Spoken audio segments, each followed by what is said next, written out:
in the divisional round of franchise history. Hey, everybody, welcome to Game Day Highlights. Patrick Claybon here in our NFL LA newsroom as we had a spectacular weekend of football. Let's break down some of it with my partner for this show, Mark Ross, joining me here on our show. And Mark, a rough game for C.J. Stroud and the Texans offense, one that they would certainly like to forget. Yeah, man. Patrick, CJ had one job. Just don't turn the ball over. Let your defense cook and control the game. Much like last week, he tried to give it away. Well, today, the Patriots were just a better team and just too many turnovers. The defense was in it, kept them in it as long as they could until it fell apart with that big shot there to Butte. And, you know, just over and over, just inexplicable type turnovers. It wasn't anything really the Patriots were doing to him. It was really mostly on CJ and him causing, the errors himself.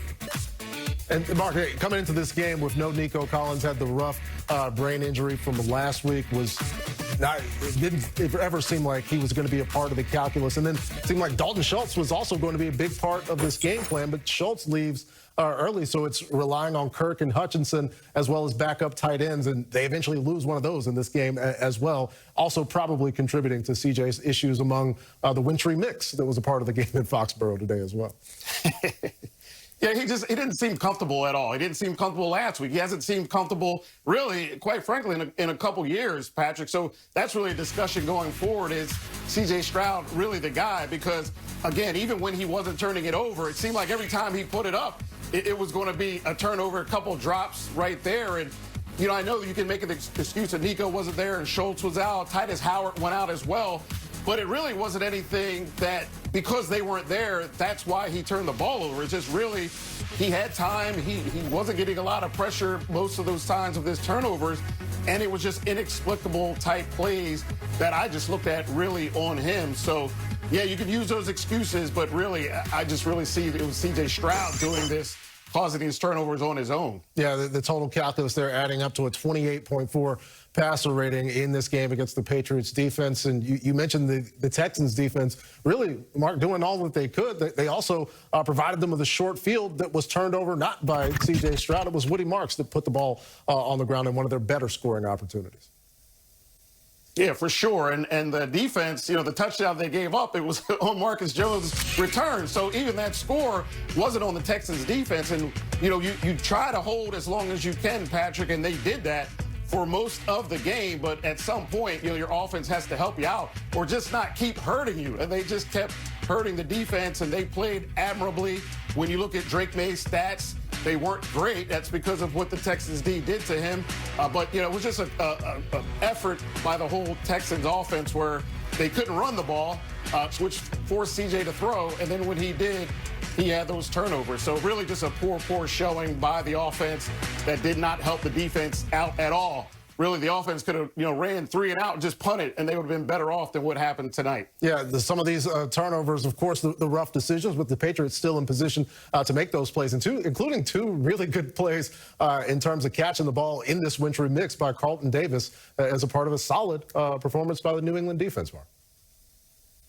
Yeah, they made the plays when they needed to make the plays, and that's what you have to have in playoff football. And you mentioned the wintry mix, but hey, both teams have to play in it, and it just seemed as if the Patriots were more equipped and better prepared to handle the elements, to handle the pressure, to handle the situation. And when there was time for plays to be made, the Patriots made those plays, and the Texans did not. And that's really what most playoff games come down to, a play here, a play there, much like we saw those playoff games, yesterday with the Bills game, where you hurt yourselves, and then you hurt the team, and you end up losing the game. You got to give it up to the Patriots. I know we'll talk a lot about CJ and his struggles, but we got to give it up for the Patriots that they did make the plays when they were there to be had.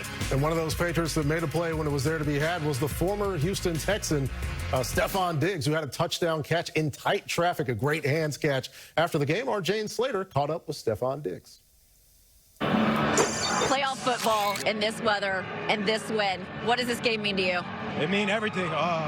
We played as a team. We kept fighting, rolling with the punches, the good and the bad. I'm so proud of this team. I'm proud of Drake Maye. I'm proud of the defense. Defense held it down today. You got to give them a huge shout out. They're one of the best defenses in the league. I know they don't get a lot of praise, but they don't get enough. I'm going to give them all the praise. Offense came through when they needed to. We ran the ball effectively when we needed to. I'm just proud of this team. Before the second half, right before the halftime rather, we saw that 7-yard catch. Yeah. Incredible one that you'll likely have on one of your highlight reels one day. How did you come down with that one? I got a good ball. I got thrown a good ball. I just try to make a play for the quarterback. That's all.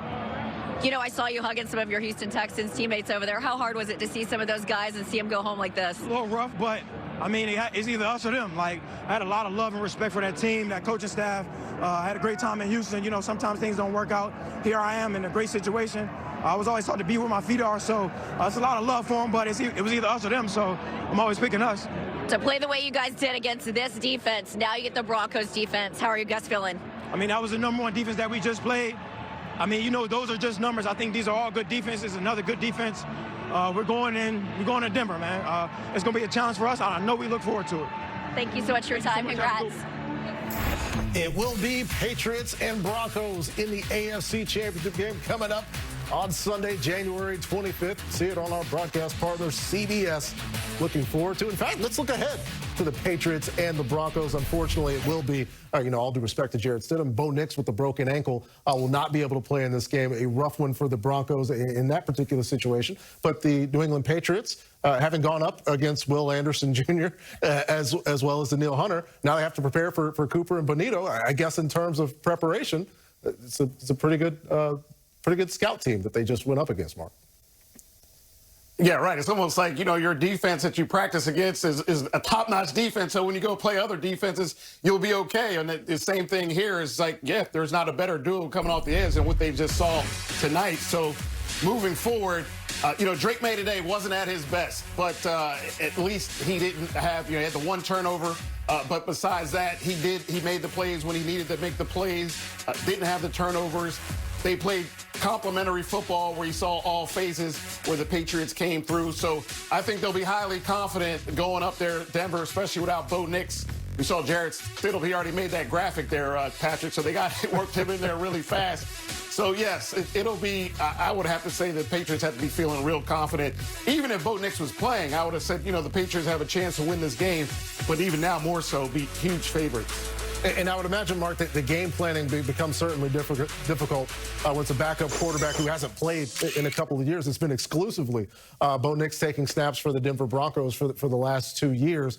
But the sort of situation and how Mike Vrabel and how this Patriots defense approaches this game plan, does it become more difficult in a sense? Well, no, it becomes easier. You want to play Jarrett Stidham. I don't want to play, Sorry, Bo Jared, Nix. Like, the offense is going to be the offense there, but they'll take this all day long. We'll put an extra minute in to prepare for Jarrett. But, yeah, it's the offense is the offense. Sean Payton's offense is his offense. And so I think for the game planning aspect, it'll be almost the same. And just that extra confidence level of saying, okay, we're going against a backup. You better go beat a backup in the AFC Championship game, Patrick. Yeah, the Patriots' first AFC Championship win since they won Super Bowl 53 against the Los Angeles Rams. A rematch still on the board as we look forward to the game coming up